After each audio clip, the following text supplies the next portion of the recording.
Sanibona, namhlanje ngithanda sibheke izathu zokuthi yindaba kubalulekile ukuthi sithole ilanga njengabantu abamnyama aba-melanated. Kuthatha isikhathi eside ukuthi ilanga lingene kuthina likwazi ukusiza umzimba wethu ukuthi ukhiqize u-vitamin D. Okokuqala, ilanga lenza ama-cells wakho emzimbeni abe intelligent noma abe nobuhlakani. Lokho kwenza ukuthi ayaqala a-organize, a-responde, asebenze ngendlela ekufanele esebenze ngayo ukunikeza umzimba wakho ama-signals. Kwenzeka kanjena-ke lokho, njengoba umzimba wakho uthola ilanga, unikeza ama-cells wakho i-information. Ama-cells akuyona nje izinto ey'khona emzimbeni yethu, kodwa kuyizingxenye zomzimba wethu ezinikeza i-response ne-signal la esiqondanisa khona kwi-quantum field, kule ngxenye yethu esingayiboni ngamehlo enyama. Lama-signals atholwa ama-cells wethu elangeni atshela umzimba wethu ukuthi isikhathi sini njengamanje makusa, ukuthi si-repair nini manje umzimba, sikhula nini, siwareliza nini ama-hormone, sihlela nini ukuthi siphumule ngokukhiqizeka kwezinto ezenzeka ngaphakathi wena ongayiboni ngamehlo.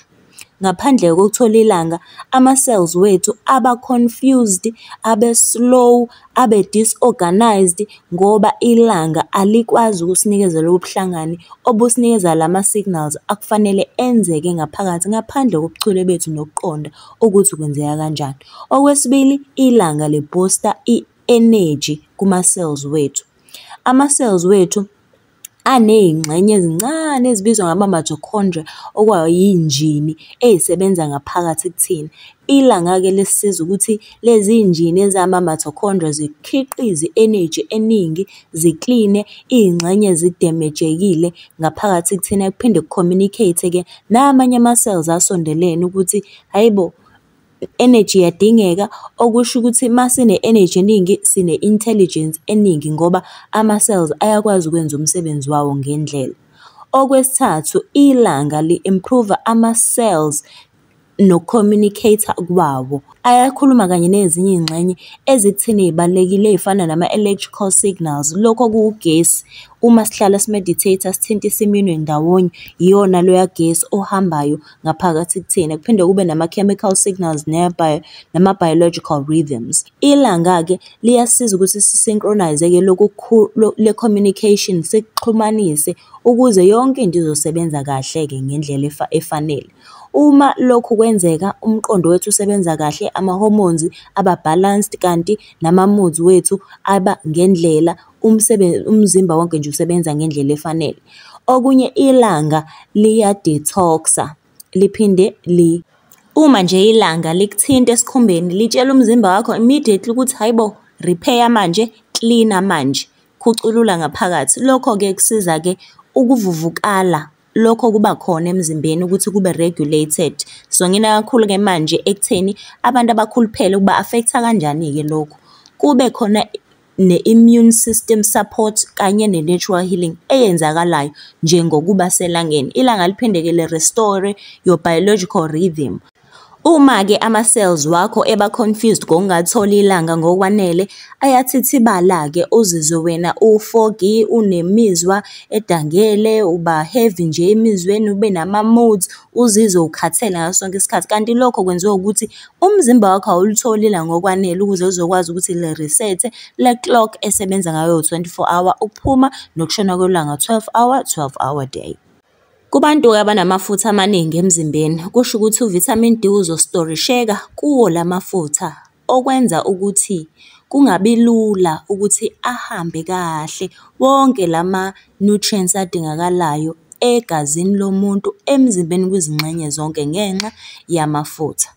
Amafutha-ke azophinda ashintshe indlela ukushisa nokukhanya okuhamba ngakho emzimbeni. Okusho ukuthi wena nje umuntu onamafutha, konke lokho kuwubuhlakani ne-intelligence ne-God source akuhambi kahle phakathi kowakho umzimba ne-organism ngoba kuvinjwe amafutha.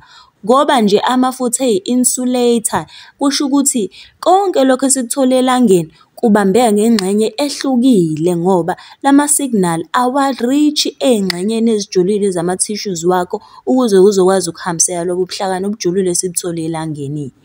Amafutha aphinde asende ama-hormonal signals adila ne-inflammation nokusebenza kwe-energy ne-metabolism nema-moods. Njengoba-ke wena unamafutha amaningi, kusho ukuthi lama-signals-ke awazusebenza-ke kahle. Again, akubalulekile ukuthi unamafutha amaningi noma amancane. Okufanele ukwazi ukuthi wena kungabe lokho ku-affect-a kanjani ukuhamba kobuhlakani noma kwe-God source emzimbeni wakho. Imisebenzi eminingi esetshenzwa abantu isetshenzelwa ey'ndaweni ezingaphakathi, okusho ukuthi kulimitha ilanga ongalithola. Lokhu kungenxa yokuthi imishini, amakhompyutha nayo yonke into esetshenzwayo ingaphakathi, idinga ukuthi ibe ngaphakathi. Uhlelo lwe-system-ke aluzange luze ludizayinwe ekutheni wena uzoba nempilo engakanani, ludizayinwele i-output yezinto wena okufanele uzenze. Yikho abantu begcina bethola ilanga elincane, bengahambi ngokwanele, abanakho ukuzivocavoca. Ama-body nama-rhythms endalo aya-disrupt-eka, okwenza ukuthi kube kubi for i-growth yakho spiritual. Iy'ndawo ey'semadolobheni ziprioritize amabhilidi kakhulu kunokuthi abantu bathole ilanga. Yikho sinamabhilidi amade ablokha ilanga, sinama-glass kula mabhilidi afiltharisha ama-UV rays. Even i-layout yama-buildings nje ine-minimal natural light, okwenza ukuthi-ke le natural exposure yabantu ibe ncane elangeni.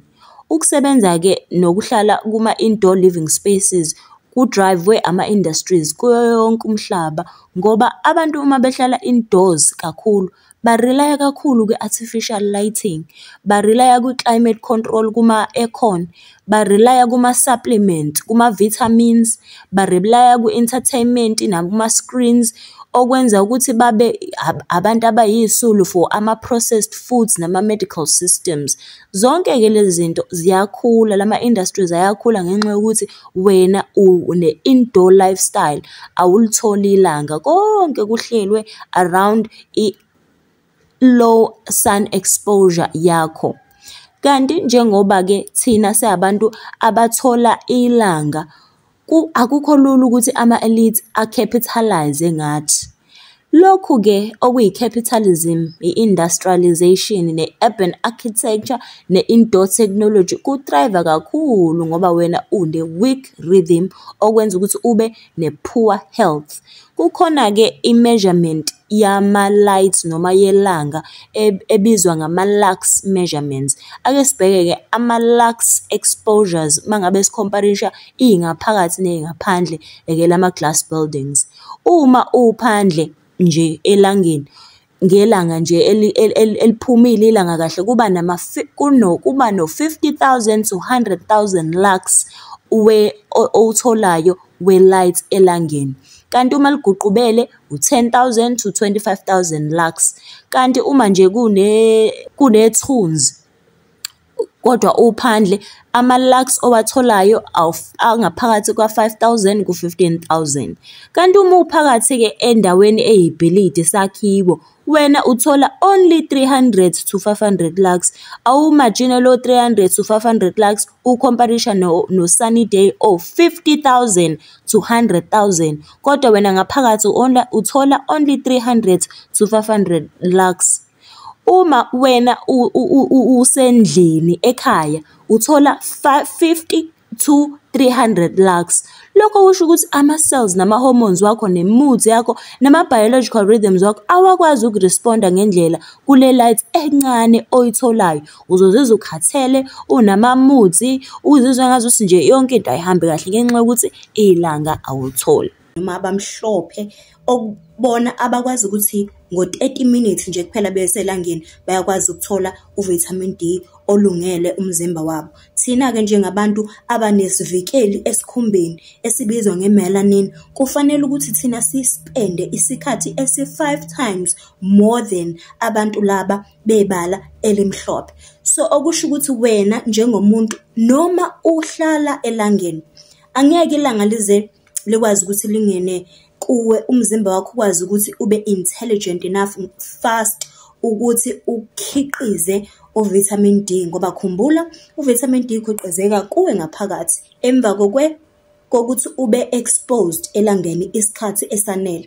Ngenxa yokuthi-ke sinesivikelo esibizwa nge-melanin, kubalulekile ukuthi sisithole isikhathi osukwini esanele ukuthi sibe selangeni.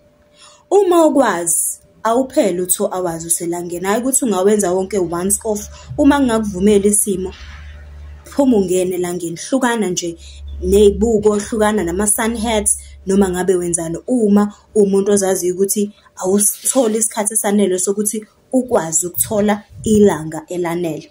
Kanti-ke uma uwumuntu onebala elimnyama, o-melanated, okusho ukuthi wena iy'ngxenye emzimbeni wakho ezikwazi ukuthi zikusize ukuthi uthole ilanga ngokushesha isezandleni kanye nangaphansi kwey'nyawo. Uma ubheka leya ndawo ithanda ukuba pale noma ithanda ukuba mhlophe okwedlula ezinye iy'ngxenye zomzimba wakho. Uma ufuna ukushesha ungenise ilanga emzimbeni wakho,